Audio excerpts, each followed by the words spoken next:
Hello students, हम कर रहे थे वर्ल्ड गवर्नमेंट। लास्ट सेशन में हमने मेथड्स किए जिस वजह से हम वर्ल्ड गवर्नमेंट है इसको इस्टेब्लिश कर सकते हैं।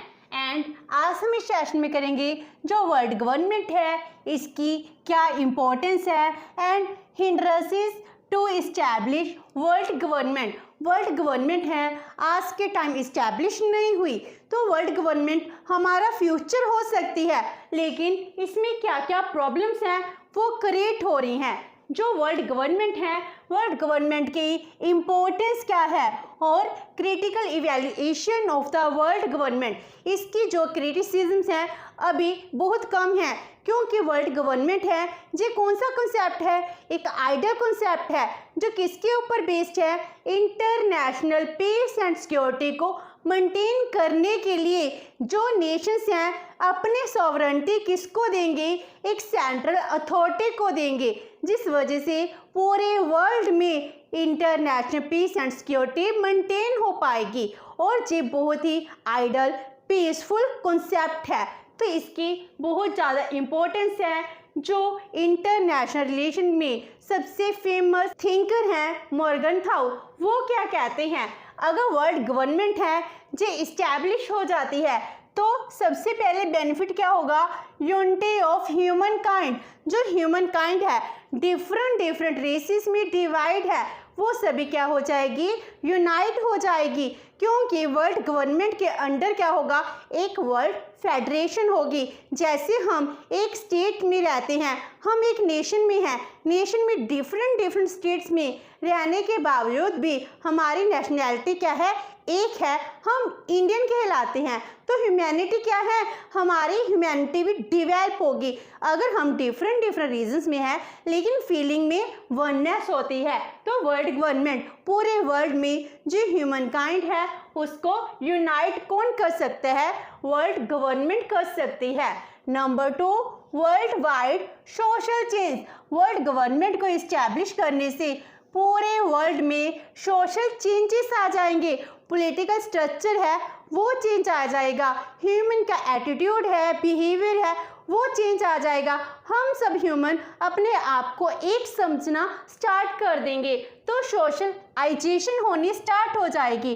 जो सोशल चेंज है वर्ल्ड गवर्नमेंट के थ्रू आ सकते हैं, जिसमें पूरे वर्ल्ड को यूनाइट किया जा सकता है। Number 3, establish enforcement agencies. Establish enforcement agency international peace and security को मेंटेन करने के लिए, इसको इस्टेब्लिश करने के लिए बहुत सारी एजेंसीज हैं वो काम करना शुरू कर देंगी, जिससे हमारे कन्फ्लिक्ट्स हैं, कन्फ्लिक्ट्स क्या होंगे, पीसफुल रेजोल्यूशन में कन्वर्ट हो जाएंगे। अब पूरे वर्ल्ड की गवर्नमेंट है कन्फ्लिक्ट को दूर करने का काम करती है।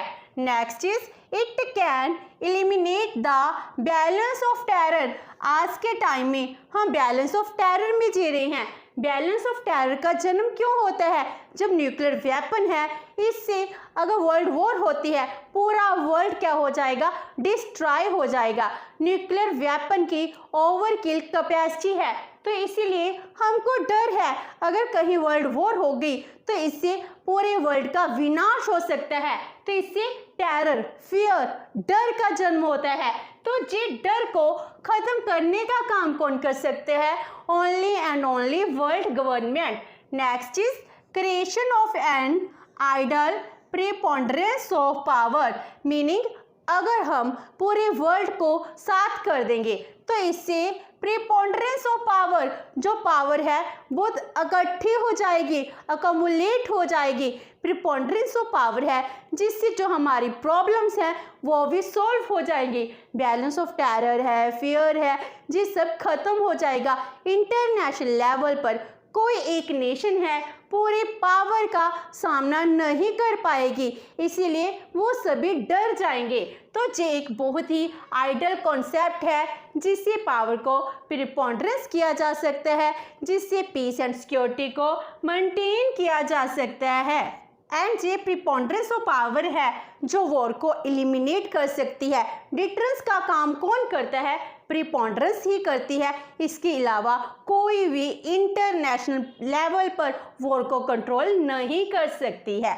Next is most effective agency for promoting welfare. अगर हम चाहते हैं ह्यूमन काइंड का वेलफेयर हो और ये वेलफेयर सिर्फ एक कंट्री तक, एक नेशन तक लिमिट ना हो, ये पूरे वर्ल्ड में फैल जाए, तो इसके लिए ये सबसे इफेक्टिव एजेंसी है। इसके थ्रू हर एक ह्यूमन काइंड का, हर एक पर्सन का वेलफेयर होगा। And last one is perform the functions of power management eight international level. ये पावर मैनेजमेंट की थर्ड एंड सबसे इम्पोर्टेंट डिवाइस बन जाती है। जब बैलेंस ऑफ पावर है ये इनफेक्टिव है, फेल हो जाती है, कलेक्टिव सिक्योरिटी है, अपने ऑब्जेक्टिव अचीव नहीं कर पाती, तो पावर मैनेजमेंट की जो थर्ड डिवाइस है वर्ल्ड गवर्नमेंट, तो ये क्या करती है, ये पावर मैनेजमेंट का काम है, ये ही परफॉर्म करेगी। तो इसकी इम्पोर्टेंस के रिगार्डिंग जो पंडित जवाहरलाल नेहरू जी हैं, हमारे फर्स्ट प्राइम मिनिस्टर, वो भी इसकी इम्पोर्टेंस के रिगार्डिंग क्या कहते हैं, the world government must come, ये आएगी ही आएगी, एंड इट शैल कम, इसको आना होगा। फ्यूचर में वर्ल्ड गवर्नमेंट है, इसका सपना पूरा हो सकता है। पावर मैनेजमेंट का जो डिवाइस है सबसे इम्पोर्टेंट डिवाइस है, because there exist no other solution for the ills of our world. जो भी हमारे वर्ल्ड की बुराइयां हैं, इसको ख़त्म करने के लिए हमारे पास वर्ल्ड गवर्नमेंट के अलावा कोई और सॉल्यूशन अवेलेबल ही नहीं है। इसलिए वर्ल्ड गवर्नमेंट है जी, नियर फ्यूचर में इस कॉन्सेप्ट का जन्म हो सकता है। वर्ल्ड गवर्नमेंट है, वर्ल्ड कम्युनिटी के थ्रू हम इसको वर्ल्ड गवर्नमेंट में इस्टेब्लिश कर सकते हैं। जो आज के टाइम में इंटरनेशनल ऑर्गेनाइजेशन बन रही हैं, ये ऑर्गेनाइजेशन क्या करती हैं, रीजनल कोऑपरेशन के नाम पर एक वर्ल्ड गवर्नमेंट की तरफ एक छोटा सा इनिशिएटिव बन जाती हैं।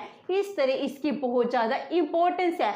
अगर हम इसका क्रिटिसिज्म करें तो ये बहुत ही आइडियलिस्ट अप्रोच है, जिसको रियलिस्ट है वो ये मानते हैं कि ये अप्रोच है कभी एग्जिस्टेंस में आ ही नहीं सकती है। तो इसके एग्जिस्टेंस में ना आने की वजह बहुत सारी प्रॉब्लम्स हैं, हिंड्रेंसेस है, वो कौन कौन से हैं, तो hindrances in the way of establishing world government. World government का कॉन्सेप्ट बहुत ही इंपॉर्टेंट कॉन्सेप्ट है, बहुत ही अच्छा कॉन्सेप्ट है। इंटरनेशनल पीस एंड सिक्योरिटी को मेंटेन करने का बहुत ही इफेक्टिव टूल बन जाता है। लेकिन कुछ प्रॉब्लम्स हैं, वो कौन कौन सी है। First one is lack of commitment. जो नेशंस हैं उनकी कमिटमेंट की कमी है। कोई भी पर्सन है, थिंकर है, फिलोसफर है, नेशंस वो क्या कर रहे हैं, पूरी तरह कमिटेड होकर वर्ल्ड गवर्नमेंट की तरफ एफर्ट्स नहीं कर रहे हैं कि इसको इस्टेब्लिश किया जाए। जब तक किसी काम के लिए कमिटमेंट नहीं होगी तब तक वर्ल्ड गवर्नमेंट है इसको भी इस्टेब्लिश नहीं किया जा सकता। Number 2, practical limitations. इसको इम्प्लीमेंट करने में अभी बहुत ज़्यादा प्रॉब्लम्स हैं। कैसे? First one, it is the idealist concept, जिससे हम कहते हैं पीस क्रिएट होगी। तो पहली बात, थिंकर्स को इस बात पर विश्वास नहीं है कि वर्ल्ड गवर्नमेंट को इस्टेब्लिश करने से पीस क्रिएट हो पाएगी या नहीं। उसके बाद अगर मान लिया जाता है वर्ल्ड गवर्नमेंट है इस्टेब्लिश होगी, तो उसके बाद प्रॉब्लम क्या आती है, एलोकेशन ऑफ वोट्स की। तो जे हमको अभी जे भी प्रोवाइड नहीं कराता कि वर्ल्ड गवर्नमेंट अथॉरिटी आ गई तो किसके पास कितनी पावर होगी। डेवलप्ड कंट्रीज़ के पास अगर ज़्यादा पावर होगी तो जो अंडर डेवलप्ड कंट्रीज है वो इस बात को राजी नहीं होंगी। तो इसीलिए ये बहुत बड़ी प्रॉब्लम है। जे हमें कोई भी सोल्यूशन है, फिजिबल सोल्यूशन, जो अच्छा सोल्यूशन हो वो प्रोवाइड नहीं कराता to the problem of allocation of votes, that is share of control over decision. Decision लेगा कौन? हम सब नेशंस हैं, हम सब नेशंस मिलकर ही डिसीजन लेंगे। लेकिन किस नेशन के पास कितनी पावर होनी चाहिए, इसका डिसीजन कैसे होगा? इसके लिए पहले तो क्या होता है, इक्वालिटी क्राइटेरिया, मीन हर एक नेशन के इक्वल वोट होगी। उसके लिए डेवलप्ड कंट्री हैं वो नहीं मानती कि इक्वल वोट होनी चाहिए, जैसे डेमोक्रेसी में होता है, कहते क्वांटिटी मैटर नहीं करती है। हम डेवलप्ड हैं, हम एजुकेटेड हैं, तो हमारे वोट को ज़्यादा प्रेफरेंसेस देनी चाहिए। तो जो इक्वालिटी का कॉन्सेप्ट है ये भी किसको एक्सेप्ट नहीं है, और जो पॉपुलेशन बेस्ड कॉन्सेप्ट है ये भी किसको एक्सेप्टेड नहीं है, क्योंकि पॉपुलेशन बेस्ड में इंडिया चाइना की पॉपुलेशन कितनी ज़्यादा है तो इसको एडवांटेज मिलेगा। तो अगर हम पूरे वर्ल्ड में पॉपुलेशन को कंट्रोल करना चाहते हैं, इधर पॉपुलेशन बेसिस पर हम वोटिंग देंगे, मेजॉरिटी डिसीजन होगा तो प्रॉब्लम क्रिएट होगी। इसीलिए ये दोनों ही कॉन्सेप्ट किसी को एक्सेप्टेबल नहीं है, तो प्रैक्टिकली प्रॉब्लम भी है, जिस वजह से वर्ल्ड गवर्नमेंट है इसको इस्टेब्लिश नहीं किया गया है। Number 3, difficulties regarding transfer of power to a world government.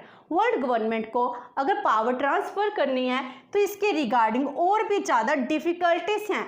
अगर हमने कह दिया एक नेशन है, सॉवरेंटी किसको देगा, वर्ल्ड गवर्नमेंट को देगा, लेकिन पावर को इंटरनेशनलाइज करना क्या ईजी है? क्या ये फिजिबल है? क्या पॉसिबल है? ये तो इम्पॉसिबल टास्क लगता है, क्योंकि जो पावर है, एक नेशन की पावर सिर्फ उसके वेपन्स नहीं होती, उसकी मिलिट्री नहीं होती, उसका जियोग्राफिकल एरिया है, जे एलिमेंट तो भी होता है, उसकी पॉपुलेशन है, जे तो भी होता है जो फिक्स्ड है, इसको हम उससे सेपरेट नहीं कर सकते हैं। तो इसका मीनिंग क्या हुआ, under world government state can not command power. तो पावर है, पावर स्टेट के पास नहीं होनी चाहिए, सिर्फ वर्ल्ड गवर्नमेंट के पास होनी चाहिए। जो पावर फिक्स्ड है, जिस स्टेट के पास है, उसकी लोकेशन की वजह से उसको मिली है, तो उससे वो सेपरेट नहीं की जा सकती। तो कुछ स्टेट के पास पावर रहेगी और कुछ स्टेट्स ऐसे होंगे जिसके पास पावर नहीं होगी, तो ये भी प्रॉब्लम है। उसके बाद states within a world structure would retain actual और पोटेंशियल पावर। अगर वर्ल्ड स्ट्रक्चर बन भी गया, वर्ल्ड गवर्नमेंट बन भी गई, उसके बाद भी स्टेट्स हैं एक्चुअल में और पोटेंशियल पावर है, इसको अपने पास रिटेन कर कर रखेंगे। अगर अपने पास पावर होगी तो इसके साथ वॉर की सिचुएशन है वो भी बनी रहेगी। इसके साथ ही ये भी चांसेस हैं कि जो स्टेट्स हैं वो रेवोल्यूशन कर दें, तो ये प्रॉब्लम्स बहुत ज़्यादा क्रिएट होती हैं। Next is unwillingness of states to abandon the right of self defence. क्या कोई स्टेट है सेल्फ डिफेंस का राइट है, इसको छोड़ देगी? कोई भी स्टेट है ऐसा स्टेप नहीं उठा सकती है until they are certain that a world federation can protect them. जब तक उनको श्योरिटी नहीं मिलती कि वर्ल्ड फेडरेशन से वो प्रोटेक्टेड है, हम सेल्फ डिफेंस का राइट कभी भी नहीं छोड़ेंगे। एंड कोई भी स्टेट ऐसा गिव अप नहीं कर सकती जब तक उसको लगता है जो अदर स्टेट्स हैं वो भी सेम काम नहीं करते। अगर अदर स्टेट्स भी अपने सेल्फ डिफेंस के राइट को गिव अप करेंगे तभी जाकर मैं अपने राइट को गिव अप करूँगी, अदरवाइज हम गिव अप नहीं करेंगे। Next is the presence of a strong feelings of nationalism. हर एक स्टेट में सॉवरेंटी की, नेशनलिज्म की स्ट्रॉन्ग फीलिंग है। कोई भी नेशन नहीं चाहता हम अपने देश की सॉवरेंटी एक वर्ल्ड गवर्नमेंट को दे दें, तो इसमें वर्ल्ड गवर्नमेंट को इस्टेब्लिश नहीं किया जा सकता। And last one is the international society of sovereign state is unlikely to accept supranational world government. जो सॉवरेन स्टेट्स हैं वो कभी भी सुप्रानेशनल वर्ल्ड गवर्नमेंट नहीं मानते हैं। वो नहीं चाहते कि उनके ऊपर एक सबसे सुप्रीम अथॉरिटी बैठे जो उनको ऑर्डर दे, तो सुप्रानेशनल अथॉरिटी को इस्टेब्लिश स्टेट्स भी नहीं करना चाहती हैं। तो इसका मीनिंग क्या हुआ कि कमिटमेंट है, ना ही स्टेट्स करना चाहती हैं ना ही पॉपुलेशन है जिस स्टेप्स उठाना चाहती हैं। इसीलिए जो वर्ल्ड गवर्नमेंट है इसको आज तक इस्टेब्लिश नहीं किया जा सकता है, और रियलिस्टिक भी यही मानते हैं कि ये इम्प्रैक्टिकल अप्रोच है जिसको कभी भी प्रैक्टिकल नहीं बनाया जा सकता, कभी भी इम्प्लीमेंट नहीं किया जा सकता।